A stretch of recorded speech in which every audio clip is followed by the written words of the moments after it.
श्रीमती आनंदीबेन पटेल जी,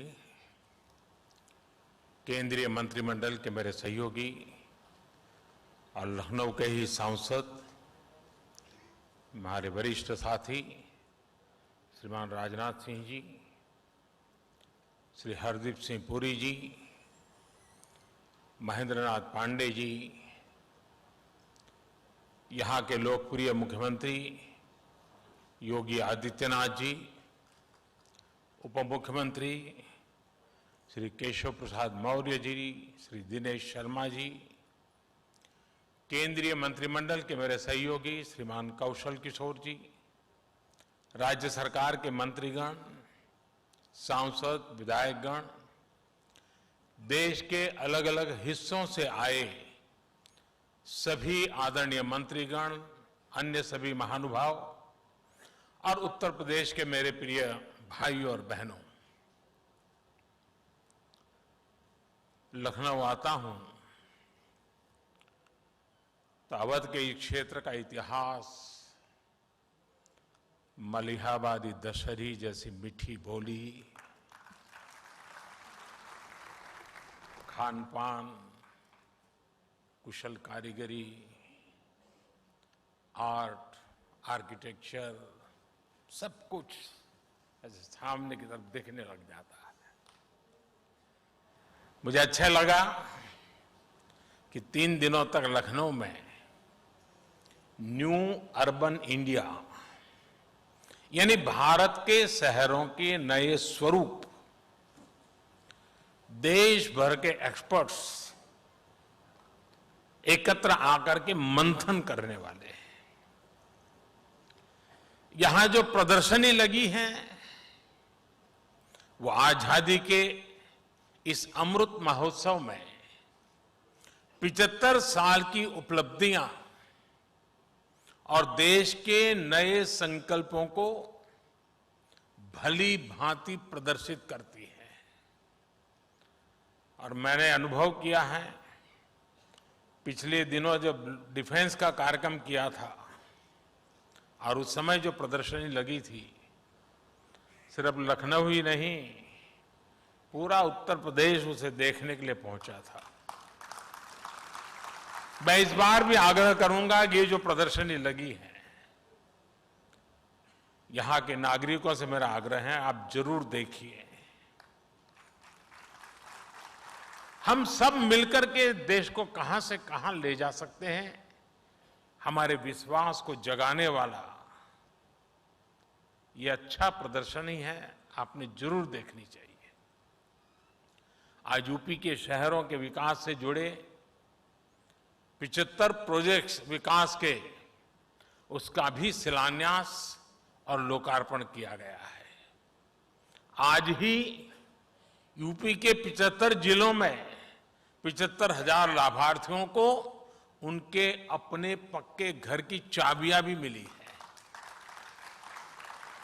ये सभी साथी इस वर्ष दशहरा, दिवाली, छठ, गुरु पर्व, ईद-ए-मिलाद, आने वाले अनेकों उत्सव अपने नए घर में ही मनाएंगे। अभी कुछ लोगों से बात करके मुझे बहुत संतोष मिला है और भोजन का निमंत्रण भी मिल गया है। मुझे इस बात की भी खुशी होती है कि देश में पीएम आवास योजना के तहत जो घर दिए जा रहे हैं, उनमें 80% से ज्यादा घरों पर मालिकाना हक महिलाओं का है या फिर वो ज्वाइंट ओनर है। और मुझे ये भी बताया गया कि यूपी सरकार ने तो महिलाओं के घरों से जुड़ा एक अच्छा फैसला लिया है। 10 लाख रुपए तक की राशि के घरों की रजिस्ट्री कराने पर स्टैंप ड्यूटी में महिलाओं को 2% की छूट भी दी जा रही है।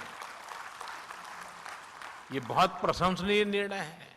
लेकिन साथियों, जब हम ये बात करते हैं कि महिलाओं को ये उनके नाम मिल्कत होगी, तो उतना हमारे मन में रजिस्टर नहीं होता है। लेकिन मैं थोड़ा आपको उस दुनिया में ले जाता हूं, आपको अंदाज आएगा कि ये निर्णय कितना महत्वपूर्ण है। आप देखिए, किसी भी परिवार में जाइए, अच्छा है गलत है ये मैं नहीं कह रहा हूं, मैं सिर्फ स्थिति का बयान कर रहा हूं। अगर मकान है तो पति के नाम पर, खेत है तो पति के नाम पर, गाड़ी है तो पति के नाम पर, स्कूटर है तो पति के नाम पर, दुकान है तो पति के नाम पर, और अगर पति नहीं रहा तो बेटे के नाम पर। लेकिन उस मां के नाम पर कुछ नहीं होता है, उस महिला के नाम कुछ भी नहीं होता है। एक स्वस्थ समाज के लिए संतुलन बनाने के लिए कुछ कदम उठाने पड़ते हैं, और इसलिए हमने तय किया है कि सरकार जो आवास देगी उसका मालिकाना हक महिला को दिया जाए।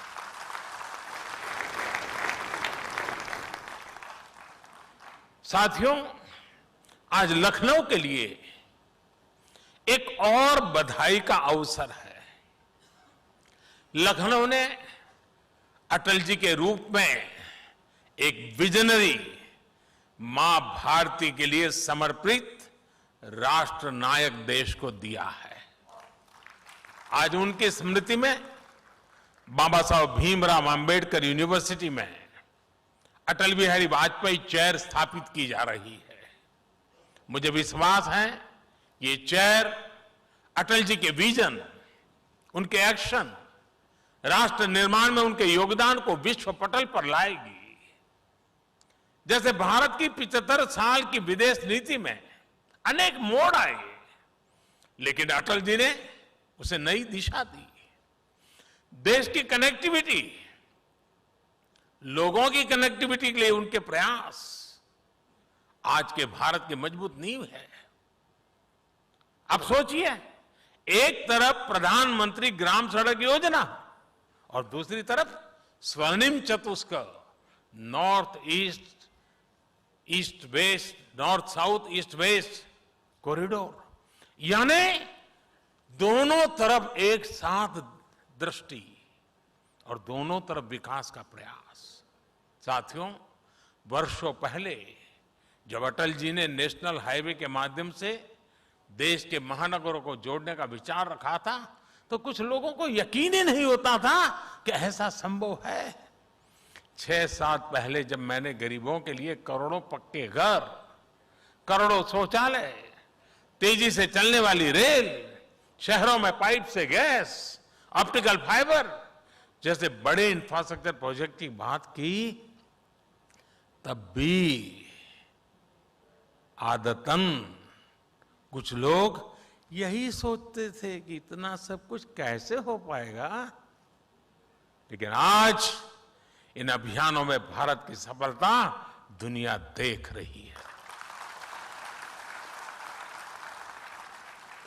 भारत आज पीएम आवास योजना के तहत जितने पक्के घर बना रहा है, वो दुनिया के अनेक देशों की कुल आबादी से भी अधिक है।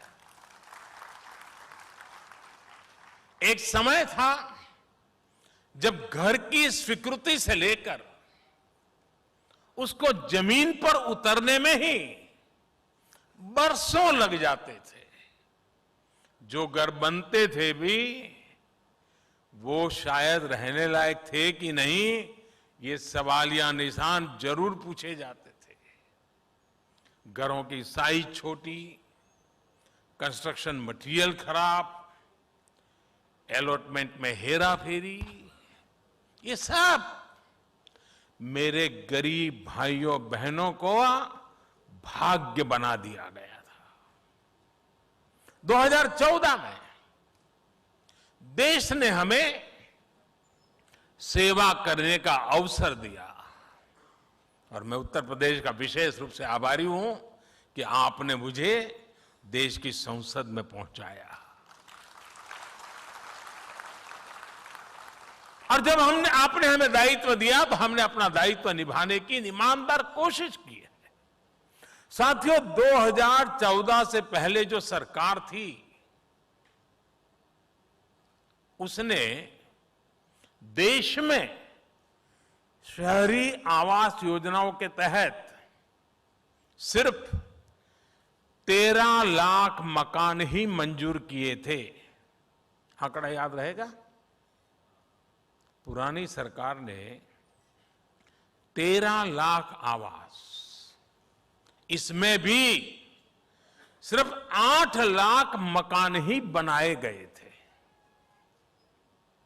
2014 के बाद से हमारी सरकार ने पीएम आवास योजना के तहत शहरों में 1,13,00,000 से ज्यादा घरों के निर्माण की मंजूरी दी। कहां 13 लाख और कहां 1,13,00,000।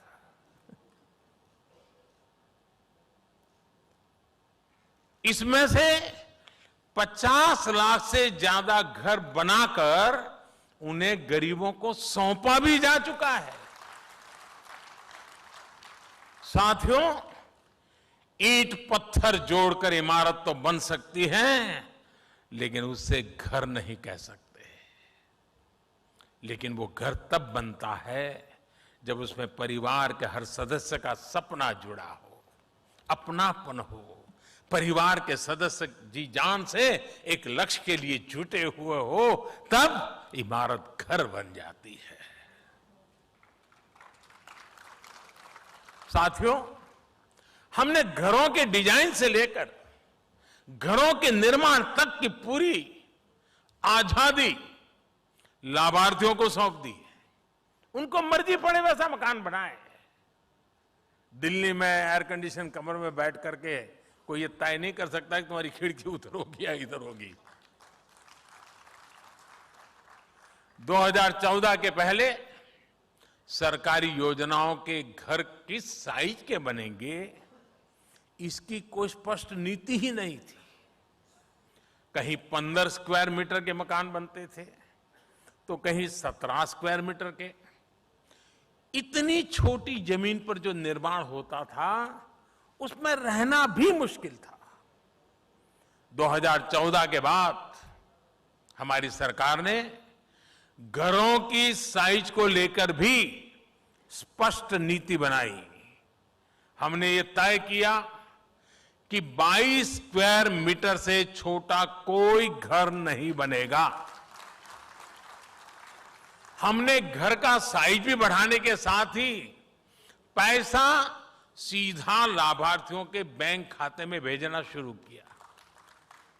गरीबों के बैंक खातों में घर बनाने के लिए भेजी ये राशि कितनी है, इसकी चर्चा बहुत कम हुई है। आप जानकर हैरान रह जाएंगे कि पीएम आवास योजना शहरी के तहत केंद्र सरकार ने करीब करीब 1 लाख करोड़ रुपए गरीबों के बैंक खाते में ट्रांसफर किए।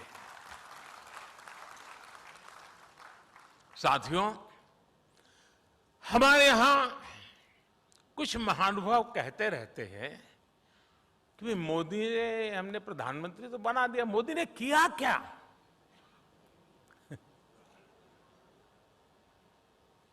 आज पहली बार मैं ऐसी बात बताना चाहता हूं जिसके बाद बड़े बड़े विरोधी जो दिन रात हमारा विरोध करने में ही अपनी ऊर्जा खपाते हैं, वो मेरा ये भाषण सुनने के बाद टूट पड़ने वाले हैं, मुझे पता है। लेकिन मुझे लगता है मुझे बताना चाहिए। मेरे जो साथी, जो मेरे परिवारजन है, जो झुग्गी झोपड़ी में जिंदगी जीते थे, जिनके पास पक्की छत नहीं थी, ऐसे 3 करोड़ परिवारों को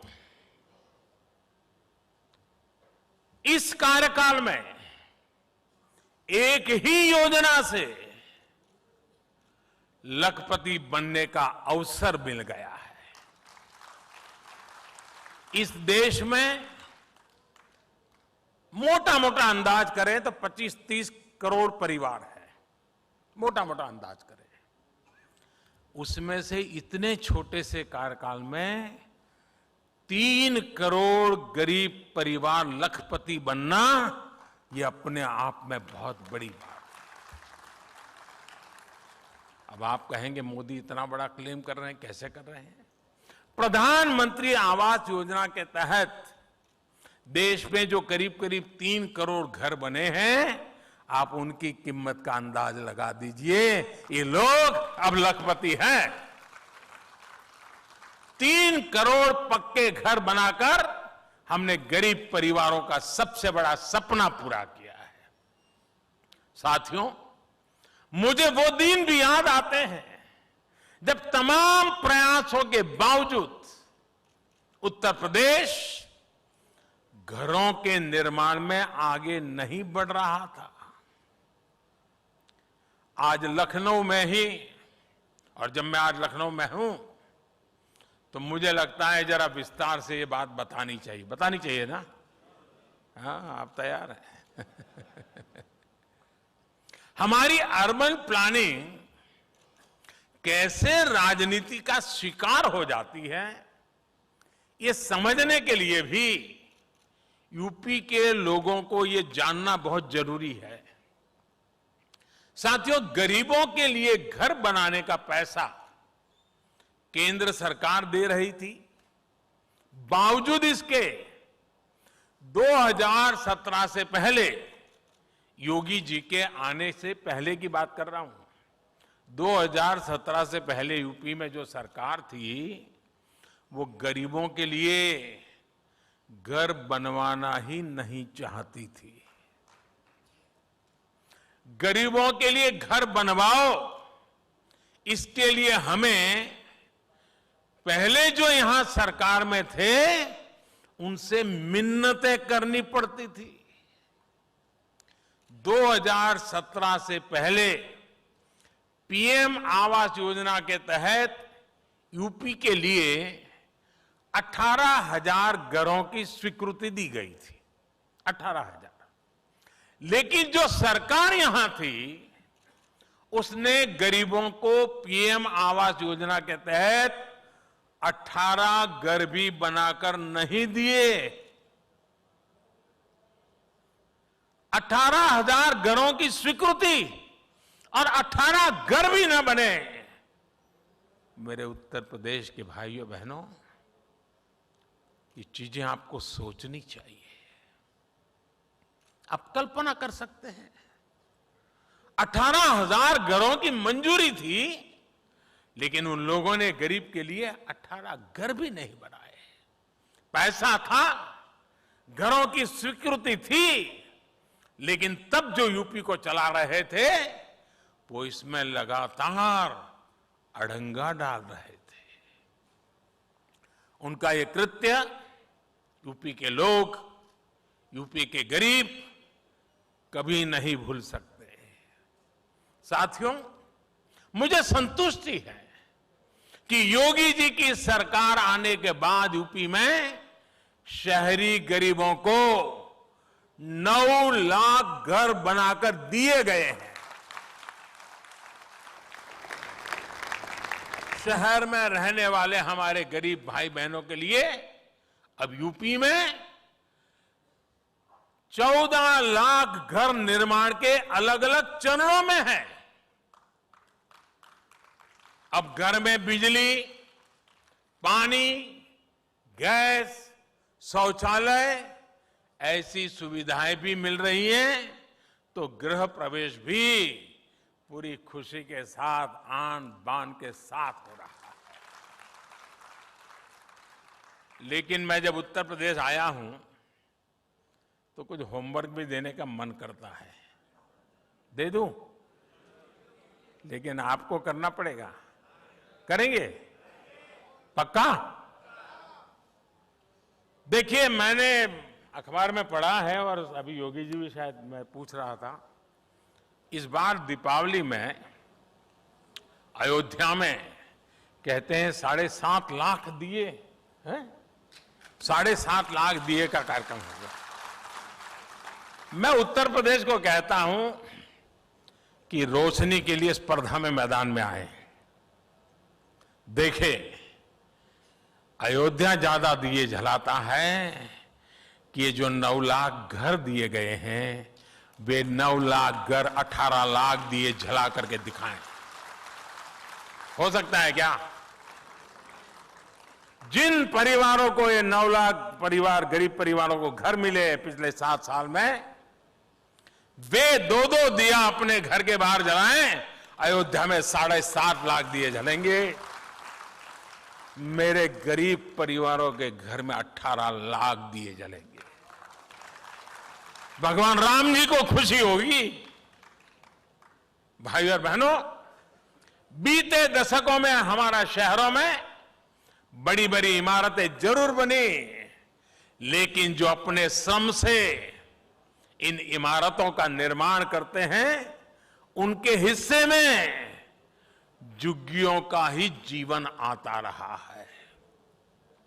झुग्गियों की स्थिति ऐसी जहां पानी और शौचालय जैसी मूल सुविधाएं तक नहीं मिलती। झुग्गी में रहने वाले हमारे भाई बहनों को अब पक्के घर बनाने से बहुत मदद मिल रही है। गांव से शहर काम के लिए आने वाले श्रमिकों को उचित किराए पर बेहतर रिहाइश मिले, इसके लिए सरकार ने योजना शुरू की है। साथियों, शहरी मिडिल क्लास की परेशानियां और चुनौतियों को भी दूर करने का हमारी सरकार ने बहुत गंभीर प्रयास किया है।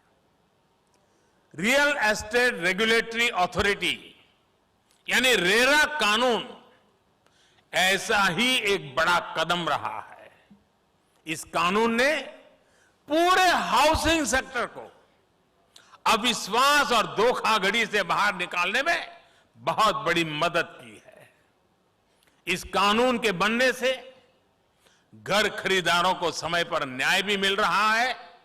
हमने शहरों में अधूरे पड़े घरों को पूरा करने के लिए हजारों करोड़ रुपए का विशेष फंड भी बनाया है।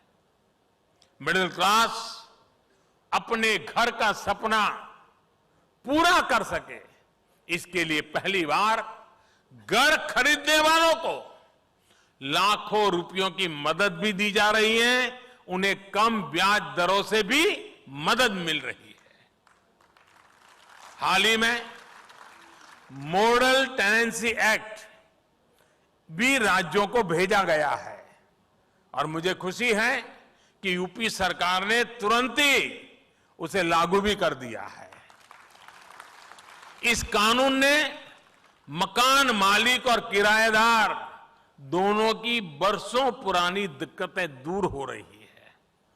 इससे किराए का मकान मिलने में आसानी भी होगी और रेंटल प्रॉपर्टी के बाजार को बल मिलेगा। अधिक निवेश और रोजगार के अवसर बनेंगे। भाई और बहनों, कोरोना के काल में वर्क फ्रॉम होम को लेकर जो नियम बनाए गए, उनसे शहरी मिडिल क्लास का जीवन और आसान हुआ है। रिमोट वर्किंग के आसान होने से कोरोना काल में मिडिल क्लास के साथियों को बहुत राहत मिली है। भाई और बहनों, अगर आप याद करें तो 2014 से पहले हमारे शहरों की साफ सफाई को लेकर अक्सर हम नकारात्मक चर्चाएं ही सुनते थे। गंदगी को शहरी जीवन का स्वभाव मान लिया गया था। साफ सफाई के प्रति बेरुखी से शहरों की सुंदरता, शहरों में आने वाले टूरिस्ट, इस पर तो असर पड़ता ही है। शहर में रहने वालों के स्वास्थ्य पर भी ये बहुत बड़ा संकट होता है। इस स्थिति को बदलने के लिए देश स्वच्छ भारत मिशन और अमृत मिशन के तहत बहुत बड़ा अभियान चला रहा है। बीते वर्षों में शहरों में 60 लाख से ज्यादा निजी टॉयलेट और 6 लाख से अधिक सामुदायिक शौचालय बने हैं। 7 साल पहले तक यहां सिर्फ 18% कचरे का ही निष्पादन हो पाता था, वो आज बढ़कर 70% हो चुका है। यहां यूपी में भी वेस्ट प्रोसेसिंग की बड़ी क्षमता बीते वर्षों में विकसित की गई है और आज मैंने प्रदर्शनी में देखा ऐसी अनेक चीजों को वहां रखा गया है और मन को बड़ा सुकून देने वाला दृश्य है। अब स्वच्छ भारत अभियान 2.0 के तहत शहरों में खड़े कूड़े के पहाड़ों को हटाने का अभियान भी शुरू कर दिया गया है। साथियों, शहरों की भव्यता बढ़ाने में एक और अहम भूमिका निभाई है एलईडी लाइट्स ने। सरकार ने अभियान चलाकर देश में 90 लाख से ज्यादा पुरानी स्ट्रीट लाइट्स को एलईडी से बदला है। एलईडी स्ट्रीट लाइट लगने से शहरी निकायों के भी हर साल करीब करीब 1000 करोड़ रुपए बच रहे हैं।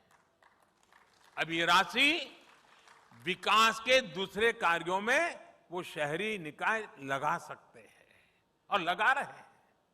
एलईडी ने शहर में रहने वाले लोगों का बिजली बिल भी बहुत कम किया है।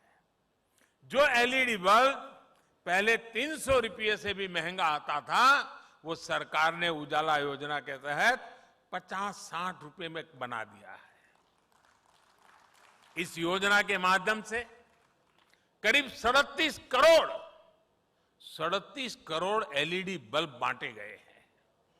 इस वजह से गरीब और मध्यम वर्ग का करीब 24,000 करोड़ रुपए बिजली बिल में बचत हुई है।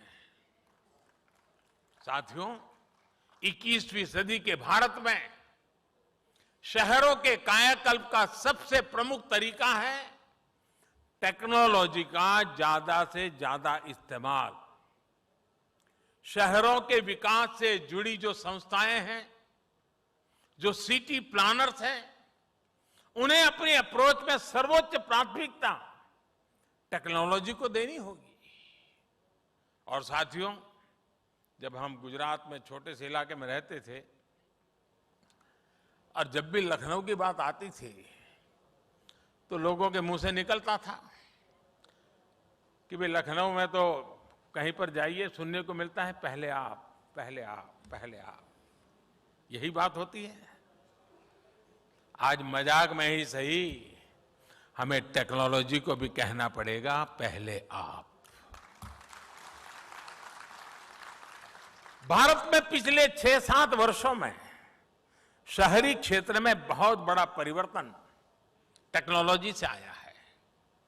देश के 70 से ज्यादा शहरों में आज जो integrated command and control centre चल रहे हैं, उसका आधार टेक्नोलॉजी ही है। आज देश के शहरों में सीसीटीवी कैमरों का जो नेटवर्क बिछ रहा है, टेक्नोलॉजी ही उसे मजबूत कर रही है।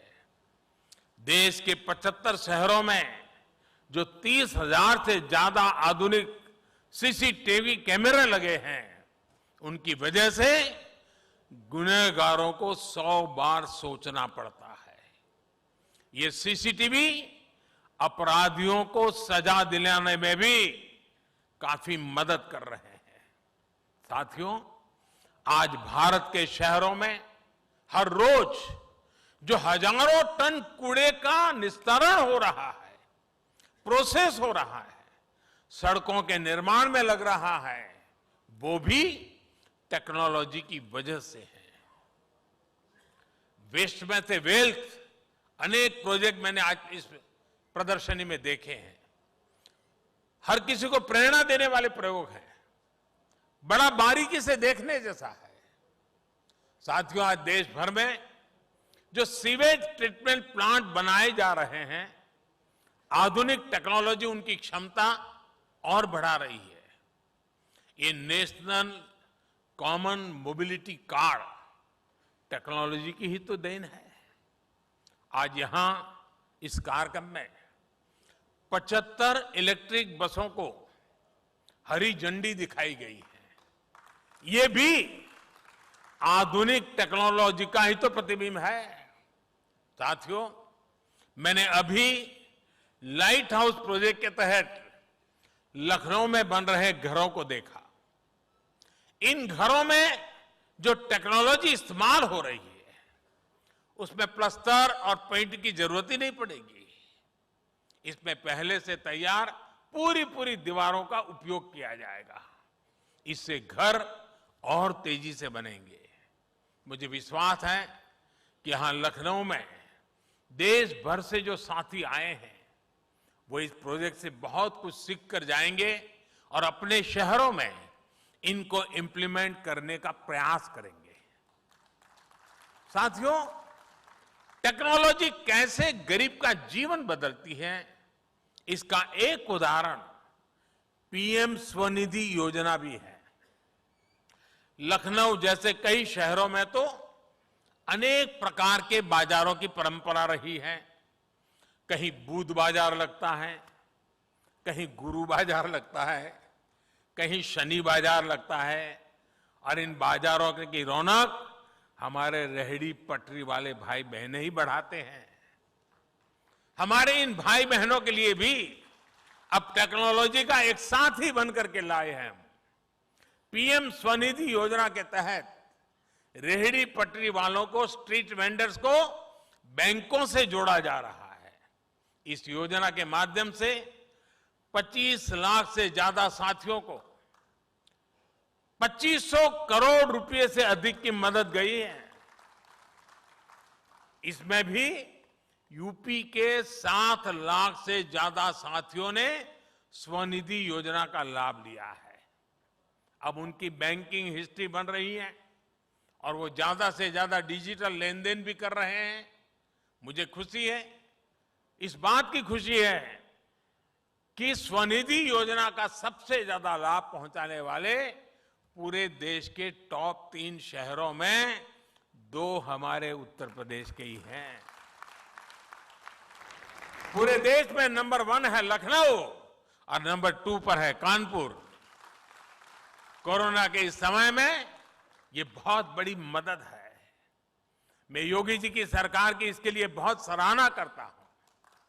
साथियों, आज जब मैं हमारे रेहड़ी पटरी वाले साथियों द्वारा डिजिटल लेन देन की बात कर रहा हूं तो मुझे ये भी याद आ रहा है कि पहले कैसे इसका मजाक उड़ाया जाता था।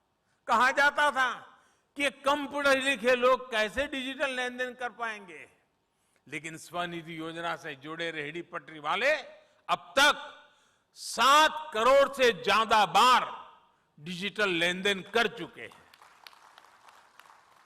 अब ये थोक व्यापारियों से भी कुछ खरीदने जाते हैं तो डिजिटल पेमेंट ही करते हैं।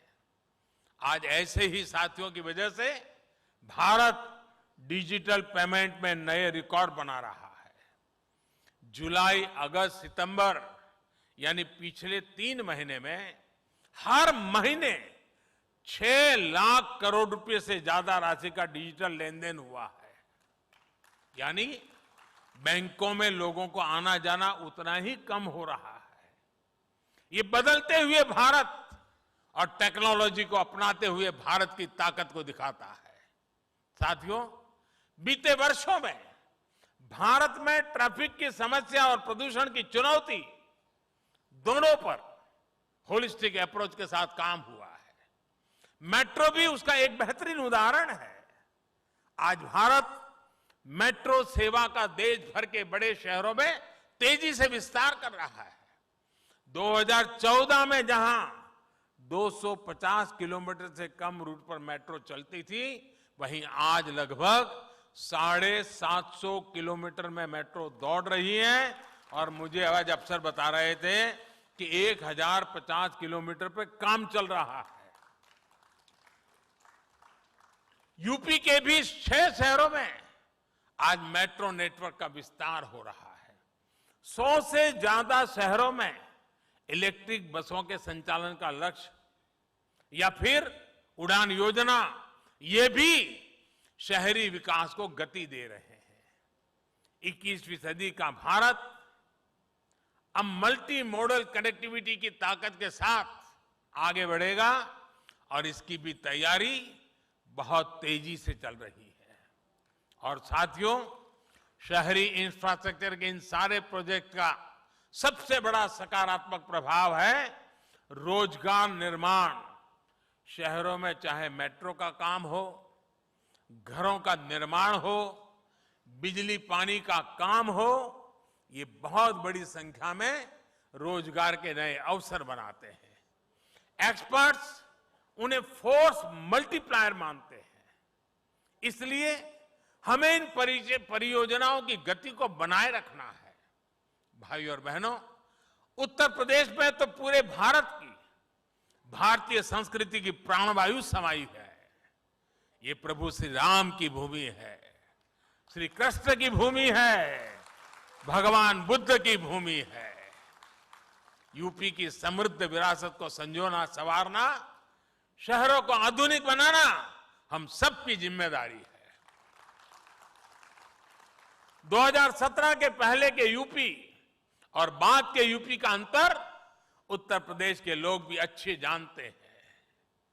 पहले बिजली यूपी में आती कम थी, जाती ज्यादा थी, और आती भी थी तो वहां आती थी जहां नेता चाहते थे। बिजली सुविधा नहीं, सियासत का टूल थी। सड़क सिर्फ तब बनती थी जब सिफारिश हो। पानी की स्थिति तो आप सभी को पता है। अब बिजली सबको, सब जगह एक समान मिल रही है। अब गरीब के घर में भी बिजली आती है। गांव की सड़क किसी सिफारिश की मोहताज नहीं है। यानी शहरी विकास के लिए जिस इच्छा शक्ति की जरूरत है वो भी आज यूपी में मौजूद है। मुझे विश्वास है आज यूपी की जिन परियोजना का शिलान्यास हुआ है वो योगी जी के नेतृत्व में तेजी से पूरी की जाएगी। एक बार फिर आप सभी को विकास परियोजना की बहुत बहुत बधाई, बहुत बहुत धन्यवाद।